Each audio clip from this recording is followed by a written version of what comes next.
എല്ലാ പരിശോധനയും special investigation team നടത്തും എന്നാണ് പ്രതീക്ഷിക്കുന്നത്. ഹൈക്കോടതിയുടെ മേൽനോട്ടത്തിലാണല്ലോ. അപ്പോൾ ഇദ്ദേഹം ഏതെങ്കിലും ഒരു സംഭവത്തിലല്ല, അവിടെ നടത്തിയിട്ടുള്ള എല്ലാ പ്രവർത്തനങ്ങളും ഹൈക്കോടതിയുടെ മേൽനോട്ടത്തിലുള്ള അന്വേഷണ സംഘത്തിൻ്റെ പരിധിയിലേക്ക് വരും എന്നാണ് പ്രതീക്ഷിക്കുന്നത്. അല്ല, ഇപ്പോൾ ഹൈക്കോടതിയാണല്ലോ മേൽനോട്ടം. അപ്പോൾ ഞങ്ങൾ അതിനകത്തൊരു അഭിപ്രായം പറയുന്നില്ല. നമ്മൾ കാണുന്നത് SIT പാടില്ല എന്ന് പറഞ്ഞിട്ടാണ് ഒരു നിയമസഭാ സമ്മേളനം മുഴുവൻ ബഹിഷ്കരിച്ചത്. അതേ പ്രതിപക്ഷ നേതാവ് പറഞ്ഞു ഞങ്ങൾ ഒരിക്കലും SIT അവിശ്വാസം രേഖപ്പെടുത്തിയിട്ടില്ലല്ലോ. അപ്പോൾ നിങ്ങളാരും ചോദിക്കാത്തതുകൊണ്ട് പ്രശ്നമില്ല. അപ്പോൾ പിന്നെ നിയമസഭാ സമ്മേളനത്തിൻ്റെ നിയമനിർമ്മാണ പ്രക്രിയയിൽ ഒന്നും പങ്കെടുക്കാതിരുന്നതിന് വേണ്ടിയായിരുന്നു. അന്നത്തെ മുദ്രാവാക്യം തന്നെ SIT വേണ്ട എന്നുള്ളതായിരുന്നു.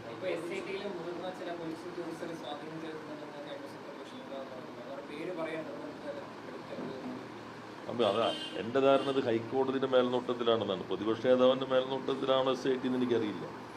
അങ്ങനെയാണ് വലിയ പ്രശ്നമല്ലേ. കാരണം ഇപ്പോൾ ആരെങ്കിലും ഒരാൾ SIT വിളിച്ചു എന്നുള്ളത് ആ പ്രതിപക്ഷ നേതാവിൻ്റെ മേൽനോട്ടത്തിലാണോ ഹൈക്കോടതിയുടെ മേൽനോട്ടത്തിലല്ലേ SIT.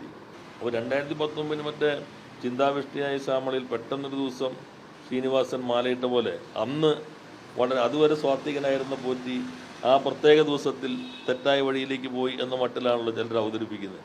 യഥാർത്ഥത്തിൽ വന്നത് മുതലുള്ളതെല്ലാം SIT അന്വേഷിക്കേണ്ടതുണ്ട്.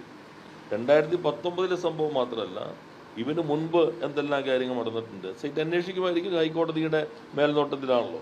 ഹൈക്കോടതിയുടെ മേൽനോട്ടത്തിലാകുമ്പോൾ ഈ പ്രതികൾ ബെല്ലാരി ഏറ്റവും സുരക്ഷിത മണ്ഡലമായി ഒരു ഘട്ടത്തിൽ തിരഞ്ഞെടുക്കപ്പെട്ട സ്ഥലമാണ്. ഏറ്റവും സുരക്ഷിതമായ മണ്ഡലമായി എല്ലാ സർവേ മണ്ഡലത്തിൽ തിരഞ്ഞെടുക്കപ്പെട്ട സ്ഥലമാണ്. ആ സ്ഥലത്തേക്കാണ് ഈ സ്വർണം കൊണ്ടുപോയെന്നാണ് ഇപ്പോൾ പറയുന്നത്. സ്വർണ്ണക്കടത്ത് എങ്ങനെ സോണിയാഗാന്ധിയുടെ അടുത്തേക്ക് എത്തി. അപ്പോൾ ഒരു മാധ്യമം പറഞ്ഞു 2019 മുൻപായിരിക്കുമല്ലോ. അപ്പോൾ 2019 മറ്റേ ചിന്താവിഷ്ടിയായ ശ്യാമളയിൽ പെട്ടെന്നൊരു ദിവസം ശ്രീനിവാസൻ മാലയിട്ട പോലെ അന്ന് അതുവരെ സ്വാത്വികനായിരുന്ന പോറ്റി ആ പ്രത്യേക ദിവസത്തിൽ തെറ്റായ വഴിയിലേക്ക് പോയി എന്ന മട്ടിലാണല്ലോ ചിലർ അവതരിപ്പിക്കുന്നത്. യഥാർത്ഥത്തിൽ വന്നത് മുതലുള്ളതെല്ലാം SIT അന്വേഷിക്കേണ്ടതുണ്ട്. 2019 സംഭവം മാത്രമല്ല, ഇവന് മുൻപ് എന്തെല്ലാം കാര്യങ്ങൾ നടന്നിട്ടുണ്ട് SIT അന്വേഷിക്കുമായിരിക്കും. ഹൈക്കോടതിയുടെ മേൽനോട്ടത്തിലാണല്ലോ. ഹൈക്കോടതിയുടെ മേൽനോട്ടത്തിലാകുമ്പോൾ ഈ പ്രതികൾ ബെല്ലാരി ഏറ്റവും സുരക്ഷിത മണ്ഡലമായി ഒരു ഘട്ടത്തിൽ തിരഞ്ഞെടുക്കപ്പെട്ട സ്ഥലമാണ്. ഏറ്റവും സുരക്ഷിതമായ മണ്ഡലമായി എല്ലാ സർവേ മണ്ഡലത്തിൽ തിരഞ്ഞെടുക്കപ്പെട്ട സ്ഥലമാണ്. ആ സ്ഥലത്തേക്കാണ് ഈ സ്വർണം കൊണ്ടുപോയെന്നാണ് ഇപ്പോൾ പറയുന്നത്. അപ്പോൾ അത് സംബന്ധിച്ചുള്ള എല്ലാ പരിശോധനയും സ്പെഷ്യൽ ഇൻവെസ്റ്റിഗേഷൻ ടീം നടത്തും എന്നാണ് പ്രതീക്ഷിക്കുന്നത്. ഹൈക്കോടതിയുടെ മേൽനോട്ടത്തിലാണല്ലോ. അപ്പോൾ ഇദ്ദേഹം ഏതെങ്കിലും ഒരു സംഭവത്തിലല്ല, അവിടെ നടത്തിയിട്ടുള്ള എല്ലാ പ്രവർത്തനങ്ങളും ഹൈക്കോടതിയുടെ മേൽനോട്ടത്തിലുള്ള അന്വേഷണ സംഘത്തിൻ്റെ പരിധിയിലേക്ക് വരും എന്നാണ് പ്രതീക്ഷിക്കുന്നത്. അല്ല, ഇപ്പോൾ ഹൈക്കോടതിയാണല്ലോ മേൽനോട്ടം. അപ്പോൾ ഞങ്ങൾ അതിനകത്തൊരു അഭിപ്രായം പറയുന്നില്ല.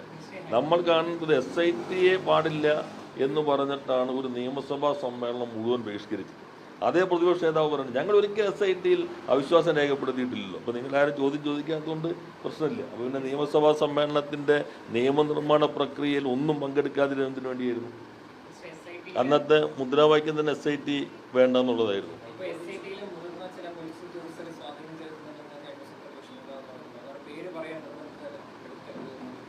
അപ്പോൾ അതാ എൻ്റെ ധാരണ ഹൈക്കോടതിയുടെ മേൽനോട്ടത്തിലാണെന്നാണ്. പ്രതിപക്ഷ നേതാവിൻ്റെ മേൽനോട്ടത്തിലാണോ SIT എന്ന് എനിക്കറിയില്ല. അങ്ങനെയാണ് വലിയ പ്രശ്നമല്ലേ. കാരണം ഇപ്പോൾ ആരെങ്കിലും ഒരാൾ SIT വിളിച്ചു എന്നുള്ളത് ആ പ്രതിപക്ഷ നേതാവിൻ്റെ മേൽനോട്ടത്തിലാണോ ഹൈക്കോടതിയുടെ മേൽനോട്ടത്തിലല്ലേ SIT. അത് നിങ്ങൾ ഇന്നലെ തന്നെ മുഖ്യമന്ത്രി പറഞ്ഞല്ലോ. ഇതൊരു ഡിവിഷൻ ബെഞ്ചിൻ്റെ മേൽനോട്ടത്തിൽ അല്ലെങ്കിൽ ഡിവിഷൻ ബെഞ്ച് ഹൈക്കോടതി തന്നെയാണ്. ഹൈക്കോടതിയുടെ മേൽനോട്ടത്തിൽ ഒരു അന്വേഷണം എടുക്കുന്നു. അപ്പോൾ ഒരു ജാമ്യാപേക്ഷയിൽ സിംഗിൾ ബെഞ്ച് പരസ്യമായി ഇത്തരം കാര്യങ്ങൾ പറയുന്നു. അപ്പോൾ ശരിക്കും ഡിവിഷൻ ബെഞ്ചിൽ അവിശ്വാസം രേഖപ്പെടുത്തല്ലേ ചെയ്യുന്നത്. ഹൈക്കോടതിയുടെ സംവിധാനത്തെ തന്നെ ദുർബലപ്പെടുത്തുന്നതല്ലേ. അത് ആണ് മുഖ്യമന്ത്രി ഇന്നലെ പറഞ്ഞത്. അത് ഹൈക്കോടതി തന്നെ പരിശോധിക്കേണ്ട ഭാഗമാണ്.